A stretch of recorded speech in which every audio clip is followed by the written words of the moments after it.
শুভ রাত্রি বন্ধুরা, welcome to my channel. আজকে রাত্রিবেলা একদম একদম মানে কি বলবো, নিঝুম রাত্রি। বুঝতেই পারছো যে চারিদিক অন্ধকার, আর এই দেখো ছোট্ট ছোট্ট সব ভূতেরা ঘুরে বেড়াচ্ছে।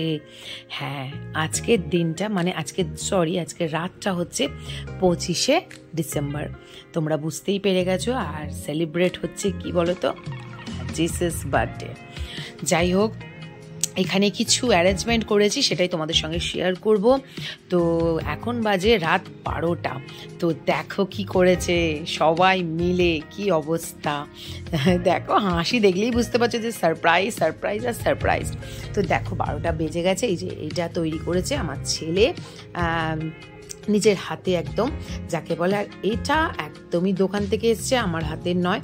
এই দেখো, বার্থডে বলে কথা, কেক না কেটে কি বার্থডে সেলিব্রেট হয়? সে যারই হোক না কেন। আর আমাদের যিশু তো সবার ঘরে মানে কি বলবো, একদম নিজের আপন। যাই হোক, এখানে রাত 12টার সময় চলে এসছে আমার মানে মোস্ট ফেভারিট, আর এই ফ্লেভারটা আমার ভীষণ ভালো লাগে। তো ফ্রুট কেক তো খাওয়াই হয়েছে, তো চলছেই, কিছুদিন যাবত চলতেই থাকছে। এই দেখো স্যান্টা দাদাও চলে এসছে একদম আমাদের ঘরে।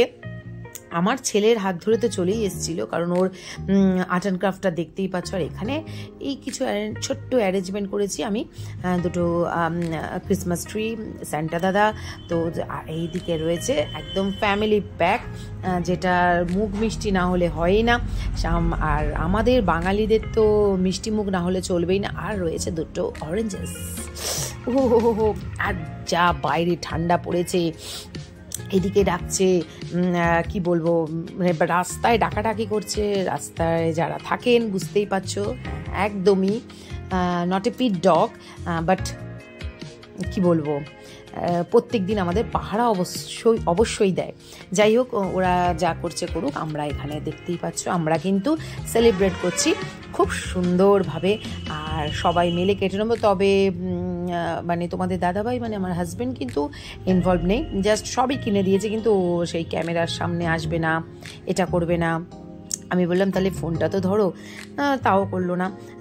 ঠিক আছে চলো, ওহো হ্যাপি বার্থডে মাই যিশু বলে আমরা কিন্তু একদম নরম তুলতুলে সফটি কেকটাকে একদম গোলাপের ওপর দিয়ে চাকু চালিয়ে মুখে পড়ে দিলাম। মানে উঠছে না, এতটাই টাটকা ছিল। আর যেহেতু আমাদের পাশেই ভাটি জানো, আর এখানে মোটামুটি এটা কিন্তু ভাটির কেক নয়, এটা হচ্ছে বেকারির কেক, যাকে বলে মানে আমাদের সব থেকে বহরমপুরের বেস্ট বেকারি হচ্ছে গোস্বামী বেকারি, যেখান থেকে আমি নিয়েও আসি, তোমাদের কিন্তু আগেও শেয়ার করেছি। এই দেখো সব খাওয়া হচ্ছে, আমিও একটু খেয়ে নিলাম, কিন্তু কেকটা ভালো করে উঠলো না, এত সফটি ছিল, ভালো করে তুলতে হবে। যাই হোক, তোমরা কীভাবে সেলিব্রেট করলে, আরও নতুন নতুন ভিডিও আসছে, তো ছোট ছোট করে ক্লিপ দিলাম। তো চলো টাটা, আবার নেক্সট ভিডিওতে দেখা হচ্ছে।